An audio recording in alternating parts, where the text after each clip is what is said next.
अच्छा सर, अली अमीन गंडापुर साहब डी चौक आए, फिर केपी हाउस से ड्रामाई अंदाज में गायब हो गए। 2 दिन सफाइयां देते रहे। उनकी अपनी सफाइयों पे तहरीक इंसाफ के अंदर के लोग भी राजी नहीं है। 12 अजला क्रॉस करके वो आराम से आ गए।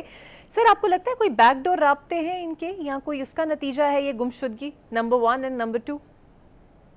देखिए, अगर कोई ये समझता है कि अली अमीन गंडापुर साहब के राब्ते नहीं है तो मेरे ख्याल में फिर उन्हें मौजूदा हालात का इदराक नहीं है।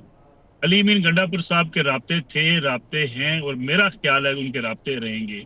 अलबत्ता उनकी जो दोनों तकारीर हैं केपी के असम्बली में, वो तो एक तामिल फिल्म अगर आप देखना चाहें तो उसको आप बड़े आसानी से खूबसूरती से देख सकती हैं कि एक तामिल फिल्म का हीरो है, जिस तरीके से वो जनाब उभरते हैं, फिर डूबते हैं, फिर उभरते हैं, फिर असेंबली में निकलते हैं, फिर अगले दिन फिर असेंबली में पहुंच जाते हैं, और अगले दिन जब असेंबली में पहुंचते हैं तो फिर कहते हैं कि मेरा आज फोन तो जो आईजी के पास था, इसलिए सोशल मीडिया पे चलने वाली कंपेन देख नहीं सका। अब पता चला, दोस्तों ने बताया कि मेरे खिलाफ कंपेन चल रही है, तो मैं फिर वजाहत करने आ गया हूँ। पहले रोज वो भूल गए थे कि वो चौकी में छुपे रहे, आज उन्होंने ये भी बता दिया कि वो पुलिस चौकी में छुप गए थे। पहले रोज उन्होंने कहा था कि वो जो है अल्लाह की मर्जी से, अल्लाह की मेहरबानी से वो नजर ही नहीं आए।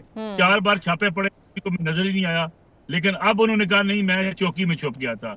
और पहले दिन तो 12 अजदा से होता हुआ आया था, किराया नहीं था मेरे पास।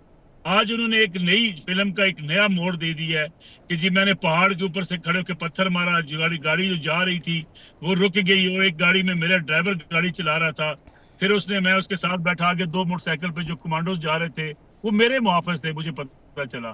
फिर उसके बाद मैं डीपीओ के पास पहुंचा, डीपीओ साहब से मैंने कहा मेरी तस्वीर रिलीज कर दें, उन्होंने मेरी तस्वीर भी रिलीज नहीं की, पता नहीं उन्हें किस बात पर है। तो मेरे ख्याल में एक फिल्मी कहानी है, उसको है। मेरे ख्याल में पूरी पाकिस्तानी कौम ने जो खासतौर पर डी चौक में जो कुछ हुआ, कारकुनों पर जो आंसू गैस बरसाई गई, कारकुनों की पुलिस के साथ जो लड़ाई हुई, और पूरा इस्लामाबाद बंद था, पूरे मुल्क के अंदर एक अजीब पैनिक था। इस पैनिक के माहौल में लोगों को एंटरटेन करने के लिए अली अमीन गंडापुर साहब की फिल्म पर देख के बंदा कम से कम उस जो है उस पैनिक से निकल सकता है। तो मेरे ख्याल में गंडापुर साहब ने अच्छा एंटरटेन किया है सोसाइटी को। सर, तहरीक इंसाफ ने भी दोबारा शहरों में एहतजाज की कॉल दे दी है। आपको लगता है कि डी चौक का गम भुलाने के लिए ये एहतजाज की कॉल है? क्या अचीव कर सकती है? पहले क्या कर लिया और अब क्या कर लेगी? देखिए, तहरीक इंसाफ तो मेरे ख्याल में उनके पास अब यही सियासत है। जब तक इमरान खान साहब जेल से बाहर नहीं आते, वो समझते हैं कि उस वक्त तक हुकूमत के ऊपर दबाव डालने का एक ही तरीका है, एहतजाज, एहतजाज और एहतजाज। और ये इस वक्त तहरीक इंसाफ जो अपने बयानिए पे इस हद तक आ चुकी है कि उनके कारकुनों को भी ये प्रोटेस्ट ही सूट करता है।